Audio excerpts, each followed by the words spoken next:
This season has been absolutely wild from top to bottom. So let me tell you a story about that. Now, as you can probably tell from the title of this video, this season has been a monster, and we have 3 European finals with Hungarian sides in this year, and that's of course what's going on over on stream right now. So join us over there after you've watched this video, because we're going to be no doubt in the middle of one of the 3 finals. And the VODs of all the streams can of course be found on the second channel. They go live the day after every single stream. Also, apologies for the lack of any non-recap videos on this channel for a little while. I'm working on a massive agent video at the moment, but we're doing a player's entire career from start to finish as his agent and basically telling his life story. So as you can imagine, it's taking me quite a while to put it together, so let's hope that it's worth it. But for now, season 26 of Building a Nation with MTK Budapest was one of revenge, with us basically bottling it last season and failing to take advantage of the gap that England had left us. We needed to make a change this year and try to close that gap a little bit more if we had any chance of getting that #1 spot off of them before FM24 comes along. And speaking of FM24, I've partnered with Fanatical to get you guys a discount should you want to do so. There'll be a link in the description that will get you 18% off of the game, as well as an extra 5% using my code, but I've set the thing up so it automatically applies the code for you as well. You do get beta access, and you'll just get a Steam key when the time is right. So it's just like purchasing it through Steam, but it's cheaper. But before any of that, there is just a little matter of the Conference League final from last year, where you'll remember that our surprise package, MTK, got there, and, well, let's just go to this, because not only did they get there, but they went and bloody won it. They had a wonderful game. This is wild. The fact that they weren't even a team we wanted in Europe, they then got to Europe, started playing well, went all the way to the final, and then won the damn thing, which is mad to me, considering the luck and badness we've had in the Europa Conference League over the years. This was the 9th final we'd had in this save, and the first 7 were all defeats, and now we just seem to not be able to stop winning it. But a hat-trick from Juan, 1 for Brzezinski. There were 2 goals from Hoffenheim in this game, but really, they did nothing in this one and definitely didn't deserve anything. Messi just hit them on the break. It's fantastic. Although, that being said, Hoffenheim did pull off one of the weirdest free kicks I've ever seen. MTK get the ball. Like, imagine you're the manager. All the team has gone forward for a free kick, and your boy just yeets it to the halfway line to the one dude. Watch them score off this play now. Watch them score off this play. Oh, no.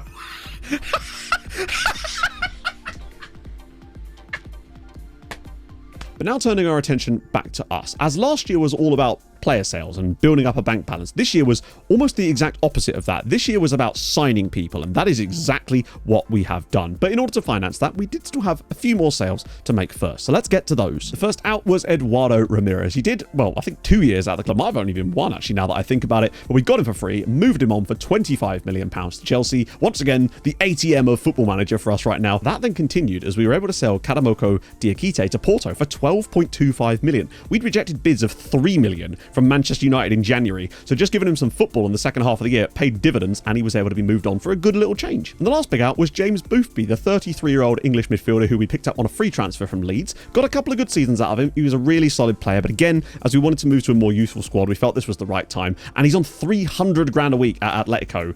What more can I say? £23 million was the fee they paid us. So that wrapped us up a nice 60 million in transfer money, to which we really did need just to make sure that we could go and spend when we wanted to. And believe me, this season, we've just been like firing off transfers. And in fact, we've also spent a lot of money on a certain player, but I don't think you'll actually see him yet. That might be one for next season. First was a fun little one here in Sarawut Pwangbupa, a Thai player that we picked up from Buriram United for 800 grand. And he's actually doing quite decent. He came 20th on the next gen list. We mostly signed him because we found a Thai player that looked kind of decent, and we thought it was worth a punt, and he's actually looking like he might develop into quite a solid player.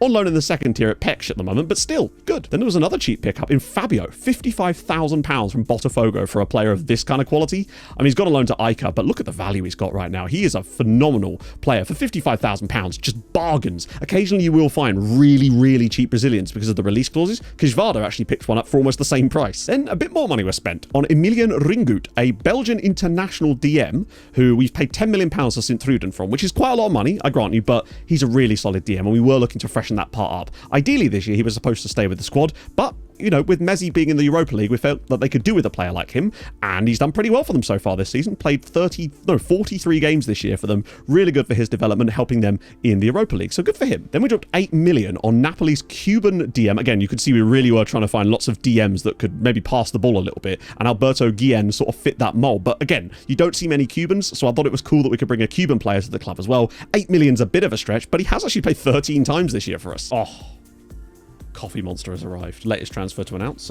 Coffee in for a fee of probably like too much, to be honest. Oh, there's cake as well. Next was Bobby Tree. We brought him back from Real Madrid. He came in on a free transfer. We tried to get him off of them when he was actually at the club and arranged a deal, but he wanted like £200,000 a week. Once he officially left, he dropped his wage budget down to £20,000 a week. So he did join us, actually played some games in the league, scored 4 goals on his second debut for us, but he is now retiring to become a member of staff with us, which is just really, really dope to see Bobby back to the club after we sold him to Real Madrid for, what, over £100 million.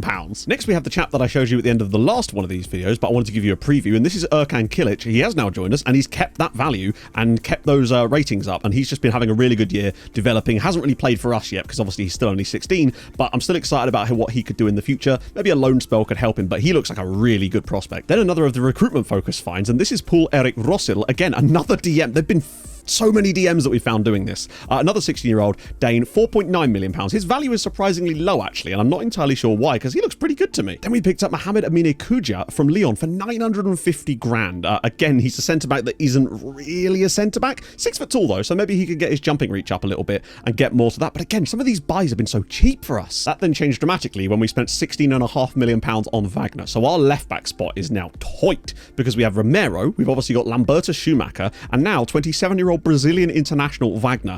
And part of the reason we wanted him as well is because he's good on both feet, but he can also cover on this left side should we need him to, and obviously he can play as a wing-back too. But he's just a phenomenal player. Comes straight into the team, got a goal, got some assists. He's, for £16 million, I'm really pleased with him. The Brazilian experiment then continued with the signing of 18-year-old Luciano, who's on loan to Diosdado at the moment, but £14 million from Palmeiras.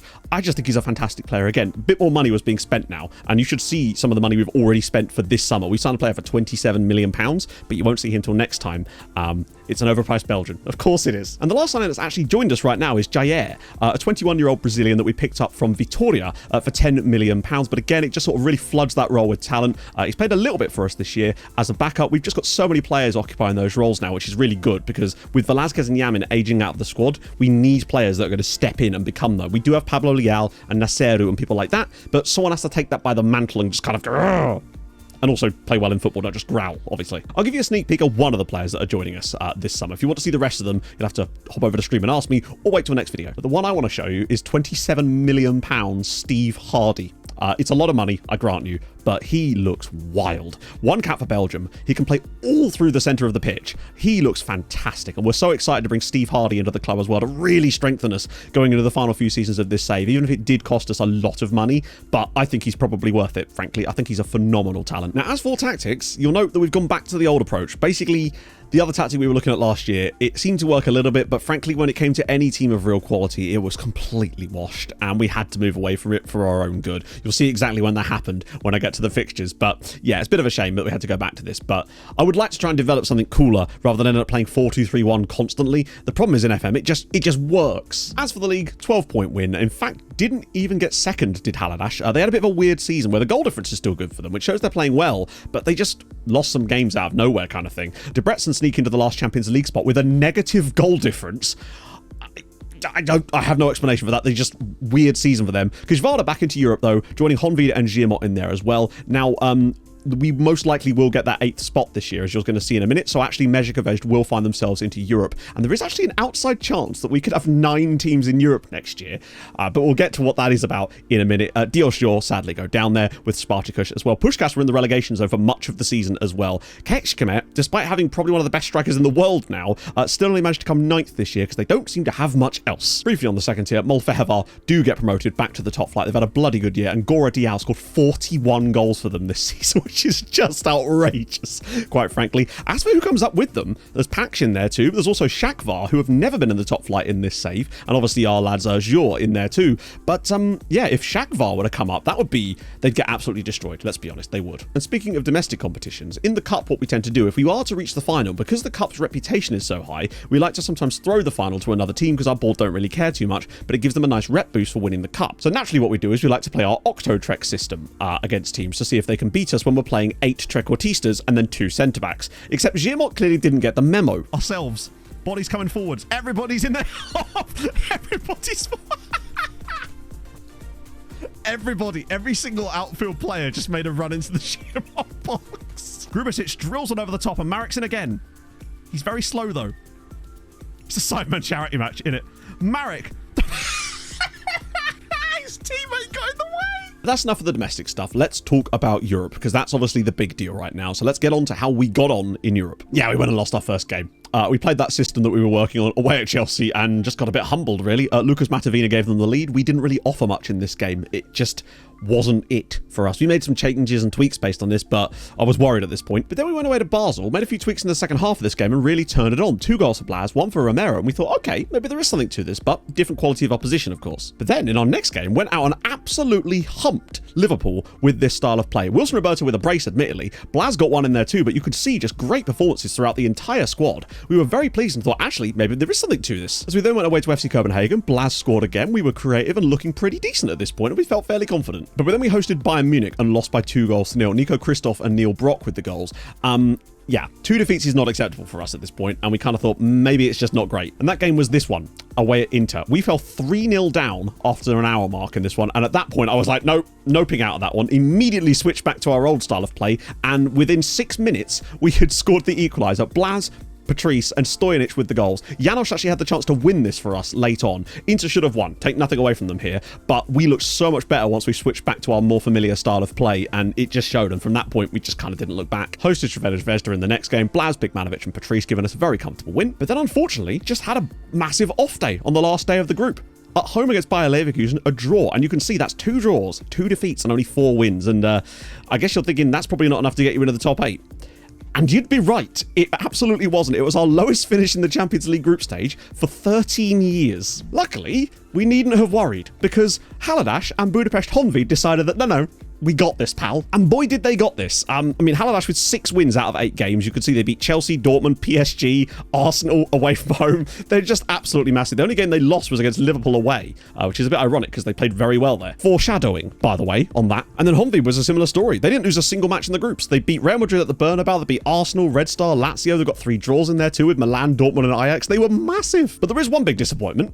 As always, the stepchild of the group, which is Ferencváros, who sadly only managed 1 win, which was against Boda, drew against Lazio, but it was the defeats. I mean, they had some tough matches, but they lost to FC Copenhagen at home, they lost to Ajax at home. Those are results that they've got to be getting, basically, and they once again let us down massively. So we already lost a side in the group stages. But we did get very lucky by being drawn against the worst team left in the competition still, PSV Eindhoven. And we kind of just never looked back. A 4-0 victory in the Netherlands, a hat-trick for Blas, 1 for Kenyatta. Then in the home leg, we finished it off. Blas, Edvaldo and a Janos penalty giving us a 7-0 victory, popping us through to the next round of the Champions League. This is where things took a turn, because our reward for this, obviously being unseeded now, was Barcelona, the team that had won 8 out of 8 in the group and had won every single game so far. So naturally, we beat them 2-0. Blas and Edvaldo in an absolute monster performance, and suddenly we looked like a different team.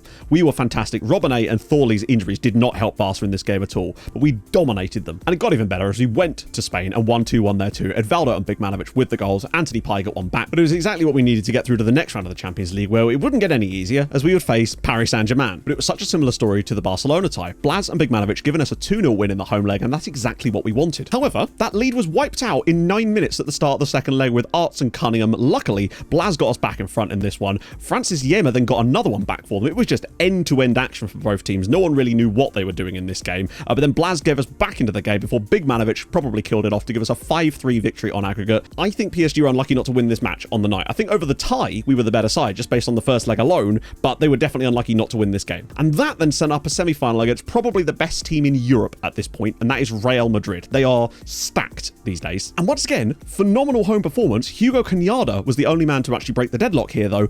And again, I felt like we should have done more. This is the type of game that we had to be getting that 2-0 victory like we were in the other ties, because you just never can tell what's going to happen in those other matches. We actually hit the bar with a free kick in the 93rd minute after Remy Scamp was sent off, but it wasn't enough to get us that second goal. So we had a lot of work to do with the fortress at the Bernabeu. And oh boy, did it pay off. Real Madrid 1, MTK Budapest 5. A 6-1 victory in the semi-final is wild to me. 2 for Blaz, 2 for Bigmanovic, 1 for Janosch. That front line basically killed it. Real Madrid could not handle us on the break in this game, especially in the second half. It was a crazy performance. Blaz got, I think, 2 goals and 2 assists in this match. What a way to book ourselves another Champions League final appearance. We have killed it this year. Considering how poorly we started, we've not really looked back since we switched back to this tactic. Janosch is now a starting player in this team at 19 years old. He's won Next Gen 3 years in a row, and he's considered a wonder kid now as well. I think he's genuinely a world-class player, even at 19, which is phenomenal. And we will, of course, face in that Champions League final Chelsea, a team that already beat us this season, so we're going to be looking for revenge there,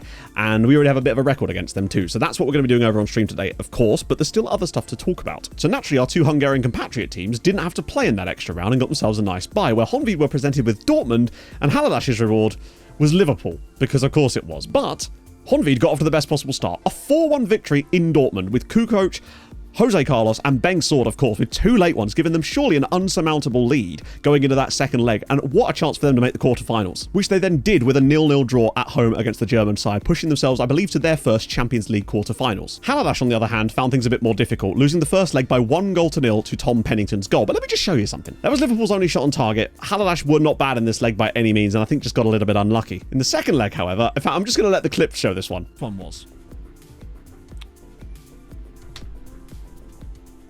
Are you actually spanking my tits? Liverpool have scored 4 goals off of 3 shots on target. Yeah, they got a little bit screwed, honestly. The fact that they conceded 4 goals off of 3 shots on target over the 2 legs, they should have beat Liverpool here, really. I don't know how they didn't. It's just one of those things that keeps happening to Hungarian sides in the knockouts, especially when it does happen to us quite a lot, but especially seems to happen to our compatriots, and I don't really know why. It seems that AI teams just seem to be able to score off of nothing against them, no matter how many chances they create. And obviously there's a quality gap, but it's just very frustrating to have it happen every year, basically. Particularly to Haladash, it seems. But that, of course, sadly meant they were out, and Budapest Honvéd's reward was a draw against Real Madrid, which, to their credit, a 2-0 defeat at the Bernabeu was not the end of the world. They probably could have conceded more in that game, so to only lose 2-0 gave them a slight glimmer of hope, a light which was firmly extinguished in the second leg, but they did still win. Beng Sword, with a 1-0 win for Budapest Honvéd, at least took coefficient points away from Spain and gave them to us, which was something. And the fact they showed yet again that they were capable of beating Real is just really exciting. They'd won at the Bernabeu in the goddamn group stages. But luckily, we still have 3 teams to talk about in the Europa League this time around, which is a new experience for us, having 3 teams here. And oh baby, what a season it was. All 3 of them got into the top 8 in the Europa. And yeah, there was maybe a little bit of lack of quality of certain teams in here, like Spurs and Roma and Feyenoord, fine. But Monaco, I guess, it kind of fell off quite quickly after that, really. It wasn't as good as quality as sometimes it has been. Girmot coming second with 6 wins out of 8. Mezhikovaj, who are still, this is the first time ever in the Europa League now, having won the Conference League, to come 6th there and get 5 wins is crazy. Debrecen also working their way in there too, which meant they all got byes through to the next round, where Debrecen would face Leeds, Girmot would face off against a tough Valencia side, and Mezhikovaj were left up against Midtjylland. And first legs were not particularly encouraging, unfortunately. A 2-1 defeat for Debrecen in Leeds, a 1-0 defeat for Girmot, and then a 2-2 draw between Midtjylland and Mezhikovaj. We were still fairly confident that with only 1 goal defeats and then a draw, they still had the chances to win in the home games, which sort of happened, but also sort of didn't. Mezhikovaj did get the 2-0 victory to push themselves through to the quarterfinals of the Europa League as well. Debrecen, unfortunately, were unable to beat Leeds. I think over the 2 legs, Leeds created like 0.3 XG. It was another one of those games, basically. Why can't we score in Europe? And then Girmot absolutely humped Valencia with goals from Kirkovs, Deram, Fuba and Lee Il. Absolutely massive results for both of them, and they were both through to the quarters. Unfortunately, their opponents would be Dynamo Kiev, who are not a bad side by any means, and sadly Spurs. But Girmot got off to the best start with a 2-0 victory in Ukraine, and the Messi boys actually got a 0-0 at home against Tottenham, so at the very least took a few points off of them. And you'll notice Leeds as well getting humped by a very good Feyenoord team. In the second legs, though, they couldn't get it done. Mezhikovaj did lose 2-0 to Tottenham with Vicente Mansour getting the goal. Girmot, despite drawing, surprisingly, did get through to the semi-finals, where they would face off against Feyenoord, a very, very tough side who'd won the group, so to give you an idea of the quality, and Spurs would face Roma. And in that first leg, a 0-0 draw, we just didn't think it was going to be enough, frankly. But then it was, because Lee Il, in the 86th minute of the game, before then having to go off injured, worryingly, did get them the result that puts them through to a Europa League final. So it will be Girmot versus Spurs in the final of the Europa League. 2 finals in the same year for us, and a chance to win a 3rd Europa League of the tie. And I think it would actually actually be Ziermot's second Europa League of the title, would it? No, that was Kjvada and Ferencváros. My apologies. And that just leaves the Conference League. And this year we had Kecskemét. Now they have a secret weapon, and that is one of the best strikers in the world in Ghislaine Zhao. And boy did it show. Coming third in the group, 5 wins out of 6, just 1 draw in there. If they hadn't drawn that game, they would have won this group because they would have had the goal difference advantage. Their goal difference was plus 19 after just 6 matches, and Zhao was just scoring left, right, and centre. What a result. And, well, you know, Sevilla and Anderlecht definitely killing it, and Sevilla would obviously be the massive favourites for the tournament. As Kecskemét were then drawn against Austria Vienna, a very solid Austrian side, but they got a fantastic result. A 2-1 victory in the away game, with Casas and Alaku grabbing the goals, and a red card after 47 minutes didn't even stop them from doing that as well, particularly with Bournemouth losing to RZ Alkmaar. That really helped us as well. And in the second leg, it got even better as Alkmaar knocked out Bournemouth. Kecskemét with 2 goals from Ghislaine Zhao, of course, got themselves through to the next round. And Sevilla went out on penalties to Årby of Denmark with a hat-trick from a guy called Jan Blond. What a wild game, and, well, it just sort of thinned the herd a little bit, giving Kecskemét a little bit of a chance for a run. Next up on the chopping block, though, was Wolfsburg. Not an easy side, as it showed in the first leg when they went down by 3-2. Aguez and Nguyen Van Giang got them goals in the game, but Wolfsburg were just looking like a pretty tough prospect in there too. Not that it matters, that in the second leg they got 2 late goals. Garces firstly with the equaliser on the tie, and then Ghislaine Zhao again in the 94th minute, scoring the goal to send Kecskemét to a Conference League semi-final. Anderlecht knocked out Alkmaar, Lyon went through, and so did Besiktas, but you can see that the field isn't super strong still. But they would have to face Anderlecht in the next round, a very, very tough side, who of course had also won every single group stage game, but they got a great result. Away from home, Niegbo with the goal, a 1-1 result. That's usually very good news for Hungarian sides. Not losing the away game usually is a good sign, and boy did it turn out that way. Another goal from Yao, 2 more from Niegbo as they do reach the Conference League final with a 4-1 victory. They will face Lyon, who just sort of scraped past Besiktas in the end. Now, Lyon are obviously a good side too, but I don't know. I feel like with the team that they've got and Ghislaine Yao up front, who's got 17 goals in the Conference League this season, like this is the guy that they've got up front for them. For me, he's like nearly verging on a world-class, probably is actually a world-class striker. It's still only 23, 36 goals, and in fact 43 goal contributions in 42 games this year, 17 in the Conference League, 16 in the league. If he's fit and firing for that final, I think he could be the difference maker that could put them into the Europa League for next season. And because they came 9th in the league, this means if they were to win the Conference League, we would have 9 teams in Europe next season, which is just mad. Because this is how the coefficients look on the year. England's still ahead of us, because of course they are, but we do still have 3 teams in the finals. So there's an opportunity for us to at least close that gap to them quite a lot this year. For a while we were behind Spain, but because of Spain losing teams left, right and centre, we were able to comfortably overtake to 21.3. Now, unfortunately, it's just England are England. This year, they actually only got 1 team in the top 8 of the Champions League, but they got their other 4 teams through.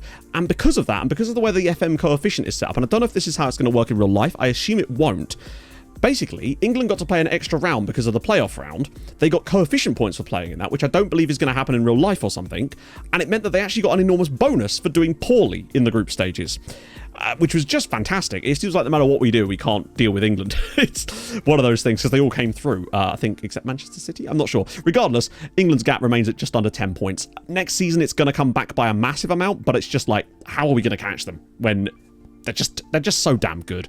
We want to try and get as close as we can, and it would be lovely if we could win 3 finals in the same season, particularly as these 3 finals that we've got coming up today on stream now takes us to 25 finals in 26 years for Hungarian sides, which is just mad. And I never thought we'd get anywhere near that across the life scale of this save, especially as 15 of them have not been involving us, which is the dream for a Building a Nation save, and it makes me so damn happy. And I've had so much fun playing this save, and I'm very much looking forward to, I might as well tell you this now because everyone on stream already knows this, but next year it's going to be probably the last Building a Nation save I'm ever going to do because of FN25 and all that sort of jazz. But next year we're doing a Building a Nation with Malta and Sirens FC. However, we're building a custom database which has optimized certain factors to aid with building a nation. What I mean is things like better scaling of prize money, better scaling of sponsorship, TV money, player values, and all that sort of jazz is going to be fixed. It's also going to have a very detailed Maltese database to it as well, which will probably be the most detailed Malta database that will exist as well, which is just really, really cool. And obviously that stuff will be available to everyone as well. So yeah, looking forward to that. But stats-wise, it's been a phenomenal year for Blaz. Yet again, 49 goals this year and 9 assists.